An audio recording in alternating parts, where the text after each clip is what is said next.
Un archipel de milliers d'îles, un creuset de culture ancestrale, une énigme qui défie le temps. Les Philippines, un mosaïque de peuples et de traditions, cachent dans leurs racines des histoires millénaires qui résonnent avec les récits bibliques. Serait-il possible que, parmi tant d'îles et de cultures, nous trouvions des vestiges des origines de ce peuple dans les pages sacrées de la Bible? Un voyage intrigant nous attend, dévoilant des mystères ancestraux qui lient cette nation aux récits bibliques. La dispersion des peuples après la tour de Babel aurait-elle atteint les terres lointaines des Philippines? Comment les lignées de Noé se sont-elles entremêlées avec les premiers habitants de cet archipel? En explorant les Écritures, nous trouvons dans la Genèse, chapitre 10, la fameuse table des nations, qui décrit la descendance des fils de Noé, Japheth, Cham et Sem. Les descendants de Cham, en particulier, migrèrent vers diverses régions, y compris ce que nous connaissons aujourd'hui sous le nom d'Afrique et certaines parties de l'Asie. Cette dispersion aurait pu amener certains de ces peuples à naviguer à travers les océans, atteignant les îles qui composent les Philippines. La recherche des origines des Philippins nous conduit à explorer l'histoire de la navigation et de la migration des peuples anciens. Les Négritos, considérés comme les premiers habitants des Philippines, auraient pu arriver dans l'archipel il y a des milliers d'années, venant d'autres parties de l'Asie. Des vagues successives de peuples austronésiens ont également façonné la population philippine, apportant avec eux leur propre culture et traditions. Parmi ces peuples, nous trouvons d'éventuels descendants de Cham, fils de Noé, dont les tribus se sont dispersées dans de vastes régions du monde. L'influence de l'animisme, de l'hindouisme, du bouddhisme et de l'islam aux Philippines nous donne aussi des indices sur d'éventuelles connexions bibliques. L'arrivée de ces religions a apporté de nouvelles cultures et traditions, qui se sont mélangées avec les croyances et coutumes des peuples indigènes. Les royaumes islamiques dirigés par des datus, rajas et sultans, par exemple, montrent la diversité religieuse et culturelle qui s'est développée dans l'archipel au fil des siècles. En plus des influences religieuses, le commerce avec des empires comme les Tang et Song a également laissé sa marque sur la population philippine. L'arrivée d'immigrants chinois, qui se sont installés dans l'archipel et se sont mélangés avec la population locale, a contribué à la formation de la riche diversité ethnique et culturelle que nous trouvons aujourd'hui aux Philippines. En explorant ces connexions historiques et culturelles, nous pouvons commencer à esquisser un panorama des possibles origines bibliques des peuples des Philippines, dévoilant les mystères qui lient cette nation aux anciennes écritures sacrées.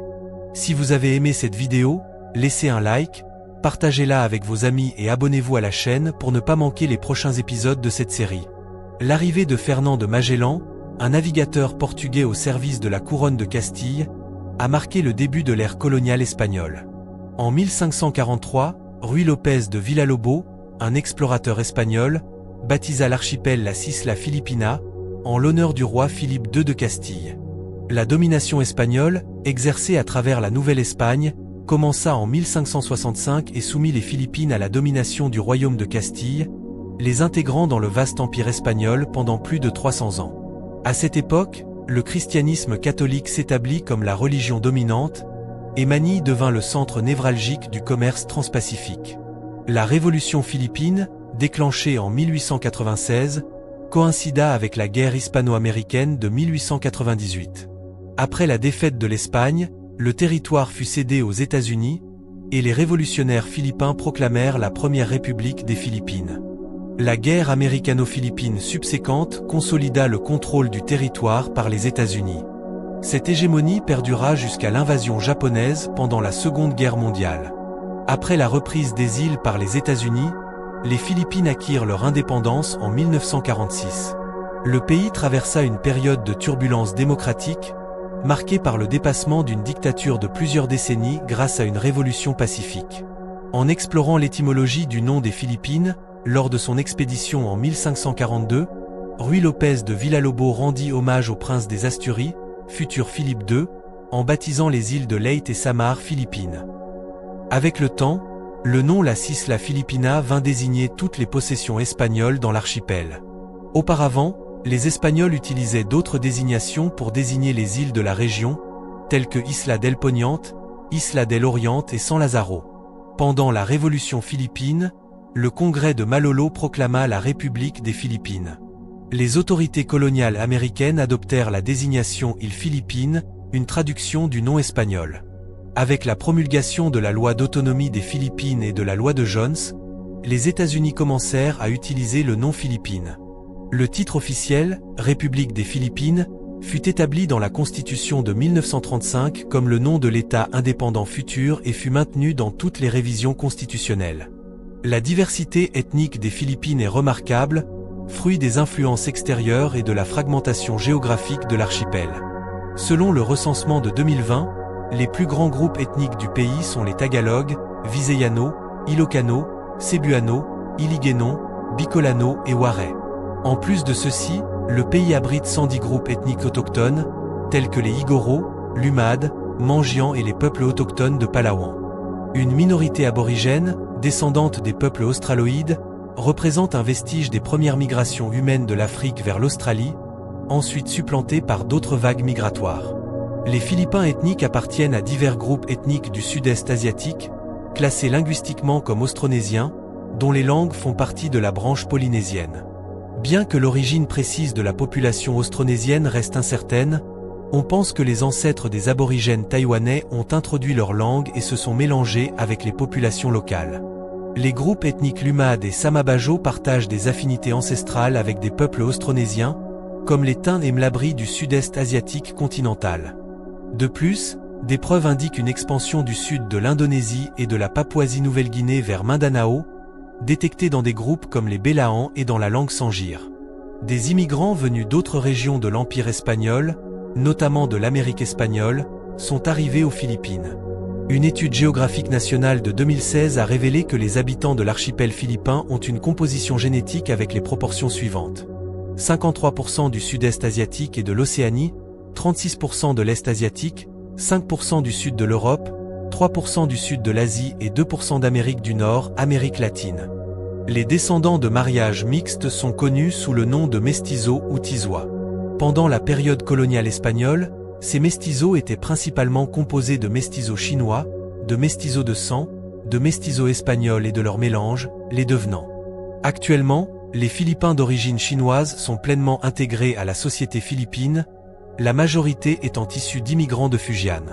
Au début du XXe siècle, pendant l'ère coloniale américaine, on estimait qu'il y avait environ 1,35 million de Chinois ethniques purs aux Philippines, tandis qu'environ 22,8 millions de Philippins, soit environ 20% de la population, possédaient une certaine ascendance chinoise, qu'il s'agisse d'immigrants précoloniaux, coloniaux ou du XXe siècle.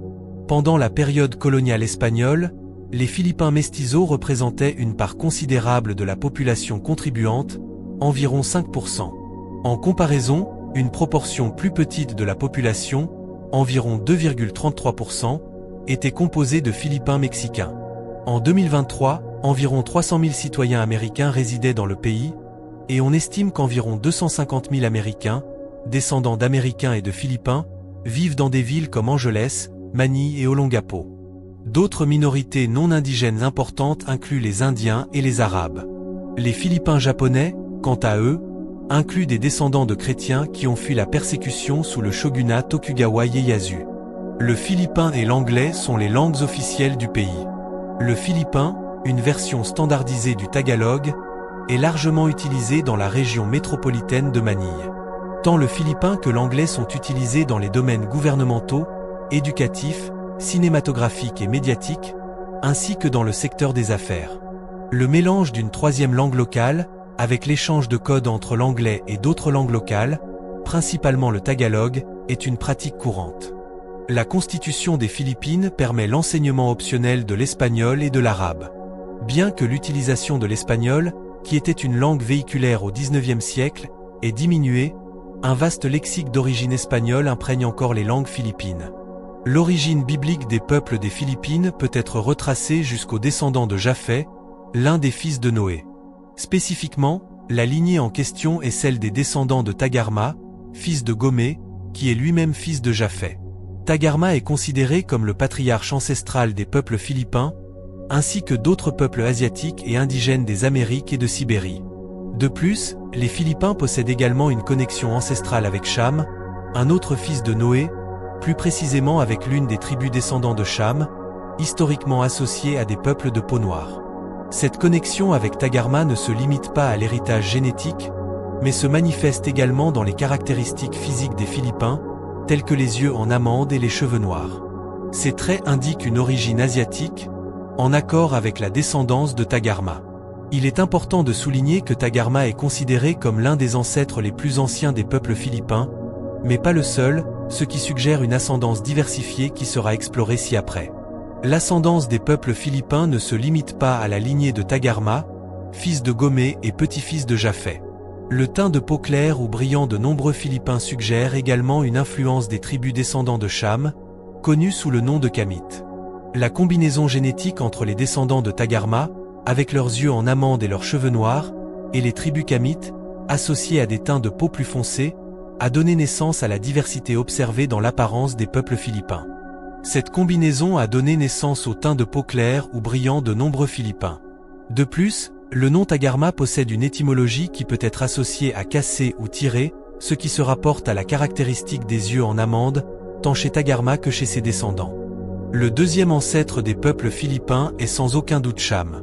Le teint de peau claire ou brillant de nombreux Philippins reflète l'influence kamite, s'intégrant à la composition génétique des peuples philippins. Ainsi, les peuples philippins sont le résultat de la combinaison des lignées de Cham et de Japhet, spécifiquement Tagarma, et d'une des tribus kamites.